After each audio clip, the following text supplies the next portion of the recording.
Halo Sobat Noba, melanjutkan cerita dari episode sebelumnya ya. Sungguh tidak terbayangkan berapa banyak orang yang tidur dengannya. Gumam Xiaoyan. Saat memikirkannya, Xiaoyan hanya bisa menghirup udara dingin. Sosok si nomor 4 ini telah menggunakan metode seperti itu selama bertahun-tahun, yang bahkan masih di era Susang dan Sisun. Xiaoyan khawatir tidak ada satupun pria yang dia sukai bisa melarikan diri. Xiaoyan bahkan merasa cara Yuyan memandangnya saat berada di alam pertemuan iblis ada yang tidak beres. Tetapi saat itu Xiaoyan belum menyadari bahwa Yuyan sebenarnya adalah avatar dari si nomor 4. Ternyata itu karena kultivasi yang dipraktekkan olehnya adalah dengan menggunakan kultivasi ganda. Itu dia, Nyonya Yuyan. Makhluk yang tampak jelek itu ingin membunuhku. Ucap Xiaoyan tiba-tiba menunjuk ke arah Hongqi. Dia sangat menyadari bahwa Yuyan sangat menginginkannya. Karena Xiaoyan tidak bisa bersembunyi, maka dia harus memanfaatkannya dengan baik. Bagaimanapun ini hanyalah adegan yang disutradarai dan diperankan oleh si nomor 4. Baik apakah itu pria jelek Hongqi maupun Yuyan, keduanya tak lain adalah avatar dari si nomor 4. Rana keabadian dewa tingkat kedua. Kamu memang memiliki kekuatan, tapi itu tidak cukup menimbulkan bahaya apapun. Mulai sekarang dan seterusnya, ingatlah untuk tidak memprovokasi orangku lagi. Aku akan mengampunimu kali ini. Sekarang pergilah dengan cepat. Ucap Yuyan memarahi dengan dingin ke arah Hongqi. Dia hanya melambaikan tangannya. Tidak, Nyonya Yuyan, bagaimana kamu bisa membiarkan makhluk jelek dan menjijikan ini pergi begitu saja? Jika kamu tidak membunuhnya, maka aku akan berusaha memusnahkannya bahkan sekalipun dengan mengorbankan avatarku. Ucap Xiaoyan. Mendengar Yuyan ingin melepaskannya, bagaimana bisa Xiaoyan membiarkan keinginannya terkabul? Sebelumnya dia menyiksanya begitu lama. Dan sekarang dia membiarkan pergi begitu saja. Tidak peduli apa, karena si nomor 4 ingin berakting, maka Xiaoyan bermaksud membuat si nomor 4 membayar harganya. Setelah Xiaoyan selesai berbicara, dia segera melangkah maju dengan telapak kakinya. Saat berikutnya sosoknya bergegas menuju pria jelek itu dengan aura meledakkan diri. Melihat Xiaoyan yang bergegas keluar, wajah Yuyan tiba-tiba menjadi kental. Dia sepertinya tidak menyangka bahwa Xiaoyan adalah orang yang keras kepala. Baginya avatar seperti ini memang bukanlah apa-apa. Tetapi jika dia benar-benar ingin meledakkan dirinya sendiri, maka dia harus segera mengambil tindakan. Bagaimanapun Yuyan merasa sudah lama sekali tidak bertemu pria yang begitu perkasa dan berbakat seperti Xiaoyan. Yuyan sepertinya haus akan bakat. Xiaoyan tidak tahu apakah itu karena kultivasinya atau karena dia memang menikmati kesenangan. Aku akan melindungimu, dan aku yang akan mengurusnya untukmu, ucap Yuyan. Meskipun dia berbicara dengan tegas, namun wajahnya menunjukkan rasa sakit. Faktanya kecepatannya yang tidak cepat. Bagaimanapun dia sengaja memaksa Yuyan untuk mengambil tindakan. Dan Xiaoyan tahu dia pasti akan mengambil tindakan. Cara Yuyan memandangnya ini seperti harta karun langka. Dia pasti tidak akan membiarkan Xiaoyan mati di sini. Sebelumnya pria jelek itu menyiksa Xiaoyan dengan berbagai cara dan dia dipukuli tanpa ampun. Dengan bantuan Yuyan yang merupakan avatar si nomor 4 sendiri, setidaknya Xiaoyan harus membuat si nomor 4 membayar harganya. Membiarkan dia tahu bahwa Xiaoyan bukanlah seseorang yang bisa dianggap enteng. Pada saat ini Yuyan dengan cepat bergegas ke depan Xiaoyan. Dia tiba-tiba melonjak dengan aura yang kuat dan meraung ke arah Hongqi. Nyonya Yuyan, dia juga memiliki mata biru di tangannya. Aku sangat menginginkan benda itu. Bisakah kamu mengambilnya untukku? Ucap Xiaoyan. Sudut mulut Xiaoyan perlahan terangkat. Tetapi ketika dia berbicara, terdengar ada nada memohon. Bagaimanapun Xiaoyan sudah memiliki pengalaman peran ini di alam Suan Yin. Saat Yuyan mendengar ini, sudut mulutnya langsung bergerak-gerak. Tetapi ketika dia mendengar nada suara Xiaoyan, matanya langsung menunjukkan tekad. Tidak masalah untuk memberikan padanya dulu. Setelah aku berhasil menangkapnya, belum terlambat untuk mengambilnya kembali, gumam Yuyan di dalam hatinya. Saat ini dia hanya ingin menyenangkan Xiaoyan. Tetapi dia tidak menyangka bahwa Xiaoyan sebenarnya akan mengatakan permintaan seperti itu. Xiaoyan melihat Yuyan yang tiba-tiba bertarung dengan pria jelek itu. Nampaknya pertarungan di antara keduanya sangat nyata dan sama sekali tidak sedang bersandiwara. Adapun Yuyan, itu seperti yang diharapkan. Kekuatannya bahkan lebih kuat, sehingga pria jelek itu dengan cepat dikalahkan. Dalam permohonannya, dia buru-buru mengeluarkan bola mata biru ke arah Yuyan. Xiaoyan memandangi bola mata samar di tangan Yuyan yang kini terkondensasi menjadi seukuran telapak tangan. Meski belum bisa dipastikan apakah itu benar mata tahanan roh yang lain, tetapi itu tetap merupakan harta karun. Bahkan dengan tubuh Xiaoyan yang tingginya ratusan ribu kaki sebelumnya, dia tidak dapat menyerangnya. Kemampuan jiwa dari bola mata itu dapat mengejutkan musuh dalam pertempuran. Mata ini bahkan bisa mengendalikan kekuatan jiwa alamku. Kemudian melalui mata ini, aku dapat mengendalikan banyak musuh yang berjiwa lemah. Gumam Xiaoyan. Saat ini pria jelek itu telah dilukai dengan serius oleh Yuyan. Namun Yuyan tidak membunuhnya sampai akhir. Dan pria jelek itu berpura-pura mati dengan menahan auranya. Selesai, aku sudah membunuhnya dan mengambil barang yang kamu inginkan, ucap Yuyan sambil berbalik dan menoleh ke arah Xiaoyan dengan matanya yang indah. Tapi sebelum kata-katanya selesai, dia melihat segel tangan Xiaoyan berubah dengan cepat. Teratai api 3 warna mengembun di telapak tangannya. Kemudian dia melihat Xiaoyan mengambil langkah ke depan. Sementara guntur jile mengalir di bawah kakinya. Begitu guntur jile diaktifkan, sosok Xiaoyan langsung muncul di depan pria jelek yang tergeletak di tanah. Seketika Xiaoyan menggerakkan telapak tangannya ke depan. Lalu teratai api Buddha 3 warna langsung diarahkan ke perutnya.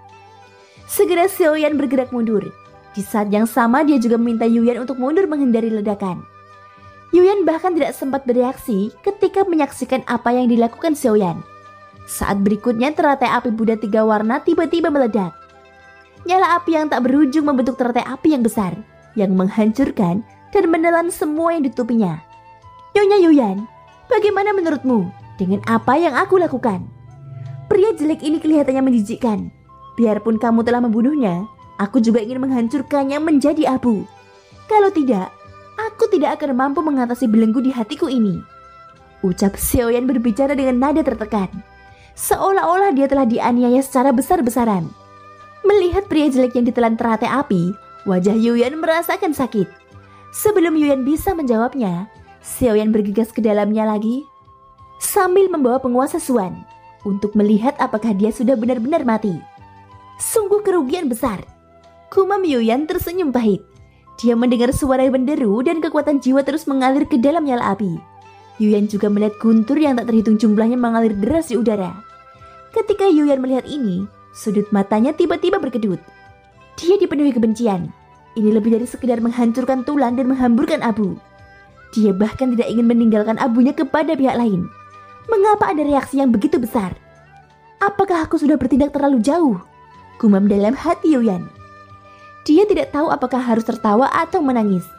Untuk sesaat, dia merasa sepertinya telah bertindak berlebihan, sehingga menyebabkan Xiaoyan melakukan tindakan yang begitu kejam. Terlihat guntur terus menerjang, menghasilkan asap dan debu di mana-mana.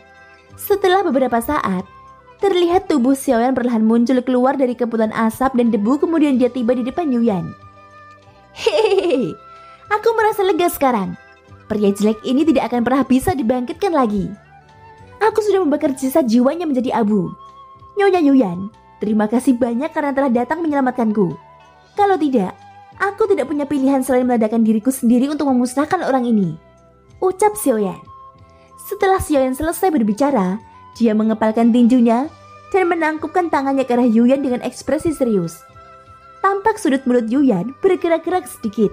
Sekarang dia telah kehilangan avatar keabadian dewa tingkat kedua, dan dia harus menyerahkan bola mata biru di tangannya kepada Xiaoyan. Saat ini mata Xiaoyan telah tertuju pada mata biru yang terkandung di atas telapak tangan Yuyan. Sebelum Yuyan dapat berbicara, Xiaoyan sudah mengulurkan tangannya dan langsung mengambilnya. Benda ini sangat menarik. Terima kasih Nyonya Yuyan. Xiaoyan berkata dengan penuh hormat dan tersenyum lagi. Adapun perubahan ekspresi di wajah Yuyan, Xiaoyan berpura-pura tidak melihatnya. Dia terus menatap bola mata biru yang diambil dari tangan Yuyan. Pada saat ini bola mata biru telah berubah menjadi seukuran telapak tangan. Dan saat Xiaoyan melihat bola mata ini secara sekilas, itu terlihat sangat mirip dengan mata tahanan roh. Itu juga dapat melebar dan mengecil seperti mata tahanan roh. Namun jika dilihat lebih jelas, maka ditemukan bahwa mata tersebut agak berbeda. Dibandingkan dengan tampilan mata tahanan roh yang besar dan tampak bodoh, di tengah mata biru ini adalah pupil vertikal yang terlihat sangat dingin dan tegas. Sementara itu, Yuyan terus memandangi Xiaoyan seolah-olah sedang melihat sesuatu. Untuk beberapa saat lingkungan di sekitarnya menjadi sunyi. Nyonya Yuyan, dengan statusmu di dunia pertemuan iblis, Kamu seharusnya mempunyai banyak informasi. Tahukah kamu benda apa ini? Saat aku bertarung dengan makhluk jelek itu, dia menggunakan benda ini untuk mengendalikanku, ucap Xiaoyan berkata dengan serius. Benda ini terlihat familiar. Kelihatannya seperti mata, ucap Yuyan juga menjawab dengan serius. Mendengar jawabannya, sontak saja Xiaoyan hampir tidak bisa menahan diri untuk mengutuk. Bahkan orang bodoh pun akan tahu bahwa ini adalah sebuah mata. Benar saja, kenapa aku tidak menyadarinya? Ini memang tampak seperti bola mata dari makhluk tak dikenal, ucap Xiaoyan juga berpura-pura bodoh. Karena Yuyan berencana berbicara dengannya seperti ini, maka Xiaoyan juga bukan seorang vegetarian yang tidak tahu bagaimana mengendalikan situasi. Kalau begitu aku akan mengeluarkannya dan mempelajarinya. Nanti ketika aku punya waktu, ucap Xiaoyan. Setelah berbicara, dia membalikkan telapak tangannya, kemudian memasukkan bola mata biru itu ke dalam cincinnya. Meskipun itu berbeda dengan mata tahanan roh, tapi Xiaoyan memeriksanya dengan cermat dan menemukan bahwa setidaknya 90% mirip dengan mata tahanan roh. Mata ini pasti ada hubungannya dengan tahanan roh. Mungkinkah itu juga merupakan bagian dari tubuhnya? Gumam Xiaoyan di dalam hatinya. Tentu saja hal ini sangat mungkin. Lagi pula setelah memasuki dunia iblis kuno, tahanan roh merasakan bagian tubuhnya ada di sini. Bisa mendapatkannya kembali merupakan hal yang sangat penting. Apalagi mata biru ini memiliki kemampuan mengendalikan jiwa orang lain. Mungkin di misi selanjutnya, Xiaoyan memiliki kesempatan untuk bertanya langsung kepada tahanan roh, dan dia akan tahu jawabannya. Ayo pergi, selanjutnya aku akan menemanimu. Apakah ada hal lain yang ingin kamu capai selanjutnya? Ucap Yuyan menatap Xiaoyan dengan mata yang sedikit berair. Meskipun dia berusaha sekuat tenaga untuk menyembunyikannya, namun dia tetap tidak bisa mengendalikan kegelisahan di tubuhnya.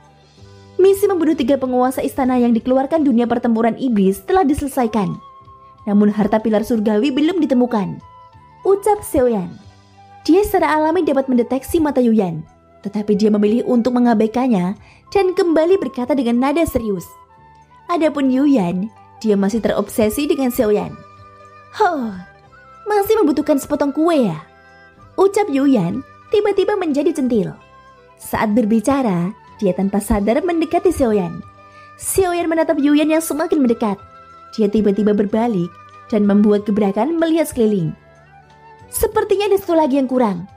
Menemukan token iblis kuno yang lengkap, ucap Xiaoyan sambil mengeluarkan token kuno yang tampak rusak di cincinnya. Saat berikutnya Xiaoyan sangat terkejut. Dia bisa merasakan kehangatan dan kelembutan yang sudah menempel di belakangnya. Oke, aku dapat membantumu. Sekarang, nanti dan kapanpun itu, aku akan pergi bersamamu dengan senang hati. Aroma tubuhmu sangat harum, ucap Yuyan. Jantung Xiaoyan tiba-tiba berdetak kencang. Dia juga mulai berpura-pura merasakan ada sesuatu di tenggorokannya. Lalu dia langsung membungkuk dengan ekspresi kesakitan yang luar biasa. Ternyata racunnya belum sepenuhnya hilang, dan itu sepertinya akan meledak lagi, ucap Xiaoyan. Dia tiba-tiba duduk bersila dengan cerdik menghindari Yuyan yang berdiri di belakangnya. Sebelumnya racun Ning Yao yang memasuki tubuhnya memang tidak dikeluarkan, melainkan dibekukan di meridiannya dan membentuk pil racun. Tentu racunnya tidak akan meledak, dan Yuyan mengetahui hal ini. Namun Yuyan tidak marah tentang hal tersebut. Sebaliknya dia tersenyum bahagia. Tampaknya semakin Xiaoyan beradakan seperti ini, semakin dia menjadi bersemangat. Setelah Xiaoyan berpura-pura mengedarkan ki dan darah ke dalam tubuhnya, dia kemudian berdiri tanpa ekspresi apapun. Nyonya Yuyan, ini belum terlambat. Ayo cepat kita cari harta surgawi, ucap Xiaoyan berkata dengan serius. Saat ini pipi Yuyan memerah. Sepasang mata indahnya sedikit menyipit. Sepertinya hanya dengan melihat Xiaoyan, dia sudah sangat menikmatinya. Iyakah? Kamu diracuni? Ini hanya hal sepele bagi gadis ini. Selama kamu dan gadis ini berkultivasi ganda, tidak hanya racunmu akan menghilang, tetapi kekuatanmu pasti akan meningkat. Percayalah, kamu pasti puas. Sekarang kamu memancarkan aura keabadian Kaisar langkah ke-7. Avatar di level ini terlalu lemah. Mengapa kita tidak langsung saja berkultivasi ganda? Meskipun aku tidak berani mengatakan membantu menerobos keabadian Kaisar, tetapi hanya langkah ke-8 atau 9 seharusnya tidaklah masalah. Yang perlu kamu lakukan hanyalah berlatih kultivasi dengan gadis ini selama 79 hari, ucap Yuyan. Apa? Xiaoyan hampir bisa menahan memuntahkan darah tua. 79 hari? maka dia benar-benar dijadikan mumi oleh wanita di depannya. Thank you guys sudah mendengarkan ceritaku di episode kali ini sampai akhir. Ikutin terus kelanjutan episode-episode berikutnya ya. Semoga hari kalian menyenangkan. Sampai jumpa dan bye-bye.